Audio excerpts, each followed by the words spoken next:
The whole chair came alive. The whole chair is alive. Whoa. Steady, girl. Steady, steady, steady, steady. Woo. Well, that was a ride.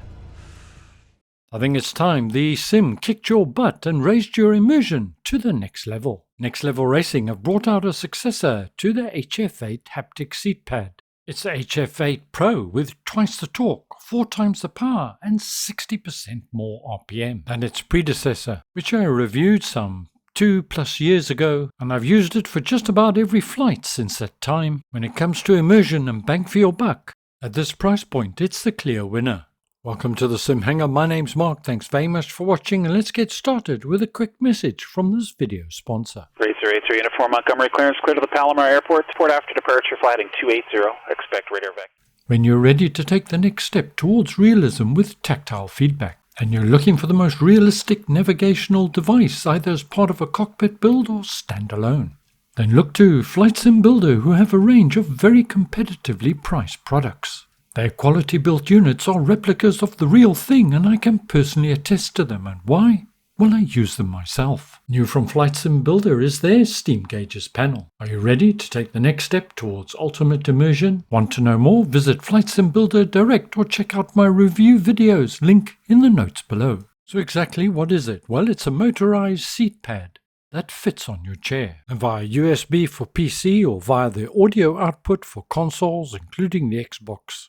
Reads the telemetry or audio output, converts this into vibration that syncs to your simulator. When I first tried the HF8, I was genuinely surprised at how it elevated my overall sim experience. HF8 Pro costs £249, the same in US dollars. It's available right now. Check out their website, link in the notes below, for more details. Setup and installation is a fairly straightforward affair. Comes with its own power adapter that connects to the pad, as well as a variety of plug sockets. The instruction manual is basic, looks sizable simply because it's in multiple languages. It comes in a breathable mesh type fabric called Simero, and an improvement on the pleather used on the HF8, and behind that is a higher density foam. There are 8 motors in total, 4 in the back and 4 in the seat. These are not the traditional transducers, but the slimmer line spinners. There are 2 cables coming from the seat pad. This is the main power connector, and the second to the control box, which controls the intensity of the input from either the PC or console. From the control box are 3 cables. The first is audio input, if you wanted to attach headphones for example. The second is for PC connection via USB. And the third is audio input for use with either PC or console. On the back of the unit are various straps, so you can fasten it to the seat if you want to. Whilst the pad does look fairly thick, probably about 2.5 inches, once you sit on it, it does compress, but it will raise you up about 1.5 inches overall.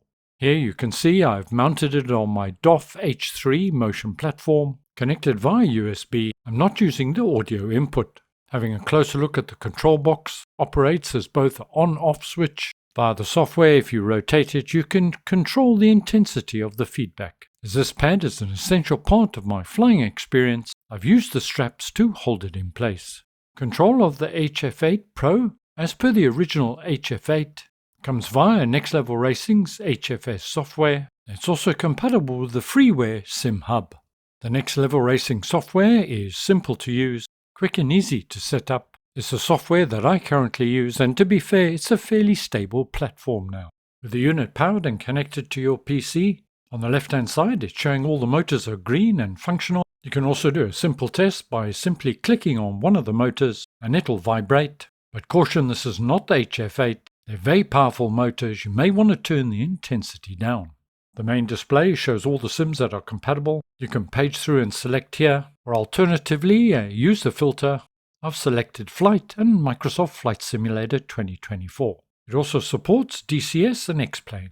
The red dial on the control box controls the overall intensity of input. You may want to turn it up for takeoff and landing, turn it down for cruise. Depending on your connection method, you can also opt here whether it's audio mode or USB mode. If you're on PC, I recommend USB mode, as it's actually reading the telemetry from the sim. The specific aspects of the aircraft that can be controlled can be turned on or off, So here, for example, I've only got 4 motors being used for landing gear coming down or going up. The lettering identifies which motors are active. I'm using 2 in the lower back and 2 in the lower seat. This of course can be changed for individual preference simply by clicking them on or off. It's a matter of trial and error to see what suits you best. For each configurable parameter, you can individually set the intensity of the feedback using this slider here. One nice feature is you can define the haptic feedback for multiple engine aircraft. When you have the sim running, it will auto-detect the number of engines used by the aircraft. Currently, the sim is not running in this instance. My recommendation would be to always start the sim before starting the HF8 software. Under the Options tab, top right, you have a number of basic application configurations and settings. The number of options that can be configured are limited, but covers all the basic requirements, and in the future I would hope to see this expanded to accommodate the likes of helicopters, etc. I've only used this for a short while, but at the end of the video I'll show you the settings that I've settled on for now, but of course more tests to be done. And now for the more exciting part, that is to give it a test, but it's quite hard to demonstrate a haptic seat pad because it's just vibration coming through, but I'll try and do the best that I can. We're currently at Serena Station. We're in one of my favorite GA aircraft, Just Flight's Piper Arrow 3. So let's jump into the cockpit. Parking brake is on. I've got a very slight tickle just coming through under my knees from the 2 front motors, and as I increase the throttle I should get more feedback. Yes, it's coming through. Full throttle now, and my butt is alive, and so is the middle of my back. Wow,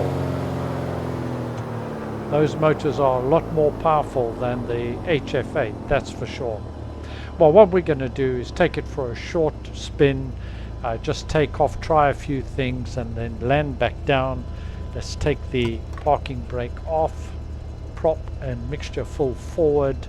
I am of course in my DOF H3 motion simulator, and I'm using the Moser force feedback yoke for this flight, so a little bit spoilt overall. So let's push the throttle forward and see what we feel.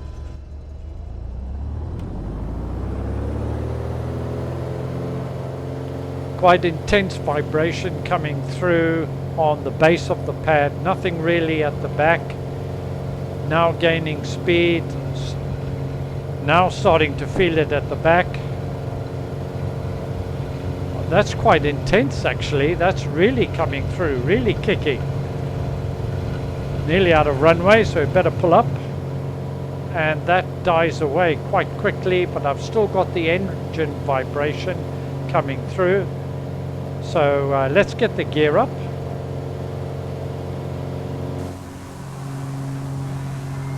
Yes, I can feel that very distinctly. That's very nice actually. Really, let's try it, push it down. Yeah. That's very nicely done, a vibration all the way through. Okay, back into the cockpit. We don't want to climb too high. Let's try a power off stall. Apologies for the noise, because my gear's up. She's going to complain bitterly, and let's see what we feel. So, power off. I'm really going to stick the nose up. Wow, yeah, right here, coming through. Very nicely done, actually. Not sure quite how realistic that is, but it's absolutely great fun. I could feel the whole frame shaking, and that's not the motion simulator. That movement's very smooth. Let's try it again. Just going to leave a little bit of power on, really stick the nose up in the air. Really kicking me at the back here. Wow, and fantastic. Whoa. Let's not go for a swim right this minute. Very nicely done. Let's just have a look how our flaps are. Yeah, let's try our flaps.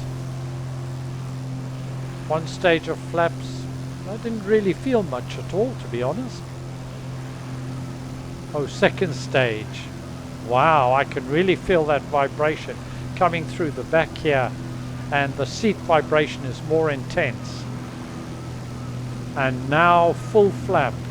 Wow, that's intense. I might have to turn that sensitivity down a little bit. It's shaking me forward, but that's really nicely done. Flaps back up. Let's turn back towards Serena Station and give it a hard turn. Put a bit of power on. It says G-force. Let's see if there's any. Oh wow, that is a surprise. Just on this side. Again, not sure how realistic that is. Let's try it this way. Oh, definitely. I've got full rudder. And really stressing the frame.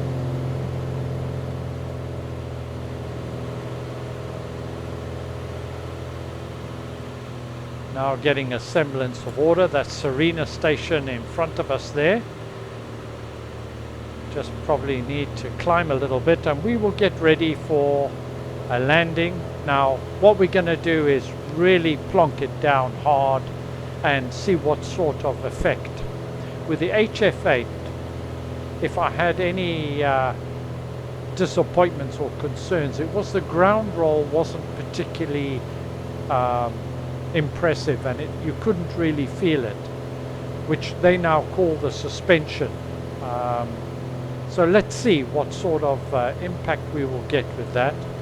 But overall, I've got to say that it really enhances my flight. It's, I suppose, more than anything, it's really good fun.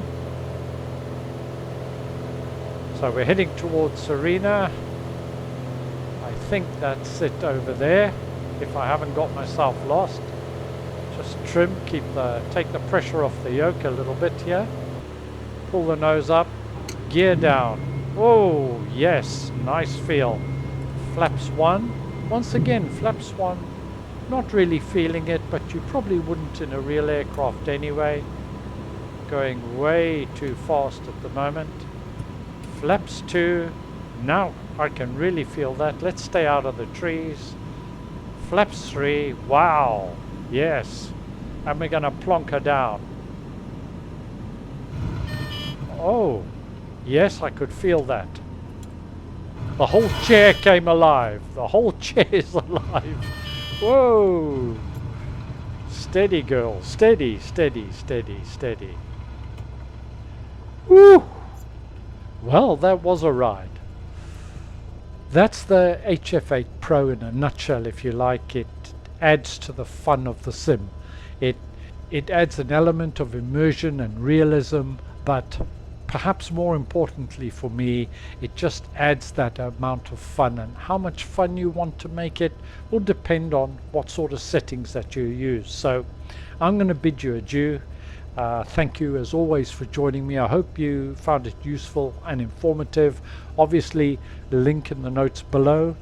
Now, what I will do is I'll end off with just a screenshot or short video of the current settings that I was using in this demonstration.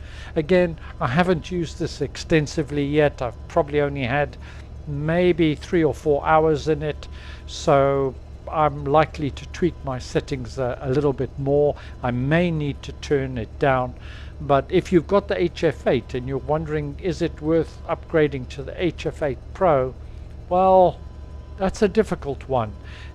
The intensity of the feedback is considerably more, and it's more, and because of that it's perhaps more sensitive and you feel more in the flight.